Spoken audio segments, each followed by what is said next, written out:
İnkar ve cezasızlık zinciri adalet sistemini işlevsizleştirmiş durumda.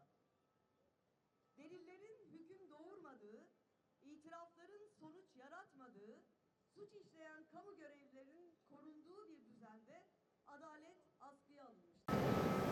25 yaşındaki Murat Aslan, 10 Haziran 1994 tarihinde Diyarbakır'ın Yenişehir ilçesinde iki arkadaşıyla birlikte yürürken kaçırıldı. Tanıkların anlatımına göre kendilerini polis olarak tanıtan silahlı ve telsizli 4 kişi Murat Aslan'ı beyaz bir Toros'a bindirerek götürdü. Ailesi bütün resmi kurumlara başvurdu. Ancak Murat Aslan'ın gözaltına alındığı inkar edildi ve kendisinden bir daha haber alınamadı. Aradan 10 yıl geçtikten sonra JITEM mensubu Abdülkadir Aykan'ın basına da yansıyan itirafları gerçeği ortaya çıkardı. Aykan'ın anlatımlarına göre Murat Aslan aralarında Jandarma İstihbarat Tim Komutanı Abdülkerim Kırca'nın da bulunduğu JITEM elemanlarınca kaçırılmış, Diyarbakır JITEM'e getirilerek sorgulanmış, ardından Silopi JITEM İstihbarat Komutanlığı'na götürülmüş, burada da işkence ile sorgulandıktan sonra Körtük Köyü yakınlarında öldürülmüştü.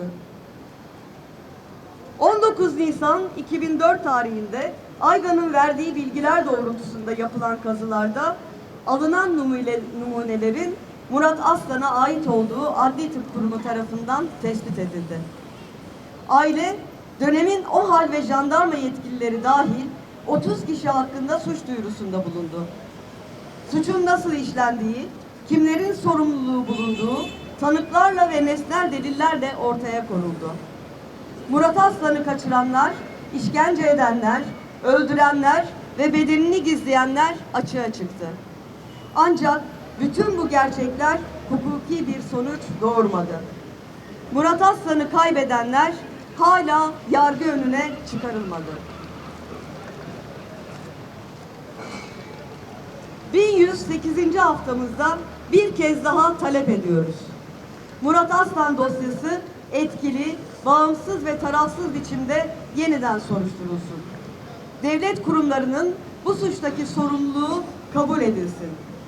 Sadece failler değil, emri verenler, suçu örtbas edenler ve adaletin işlemesini engelleyenler de hesap versin. Murat Aslan için adalet sağlansın. Kaç yıl geçerse geçsin, Murat Aslan için, tüm kayıplarımız için adalet istemekten, devletin hukuk normları içinde hareket etmek zorunda olduğunu hatırlatmaktan vazgeçmeyeceğiz. Cumartesi anneleri İnsan Hakları Derneği İstanbul Şubesi Gözaltında Kayıplara Karşı Komisyon. Abim bu dünyada 32 yıl yaşamadı. Kendisi devlet eliyle öldürüldüğü zaman 25 yaşındaydı. Abimin cinayeti devlet eliyle devletin işlediği ispatlanan ilk cinayet ve ben artık ne diyeceğimi de bilmiyorum. Gelmeyen bir türlü sağlanamayan adaletin gerçekten artık sağlanmasını istiyorum. Abimin katilleri bu ülkede şu anda emekliliklerinin tadını çıkarıyorlar. Umarım bir an önce yargılanırlar. Hepinize geldiğiniz için çok teşekkürler. 1108. haftamızda karanfillerimiz Murat Aslan ve tüm kayıplarımız için. Haftaya yine buradayız. Murat Aslan ve tüm kayıplarımız için. Murat Aslan için. Tüm kayıplar için.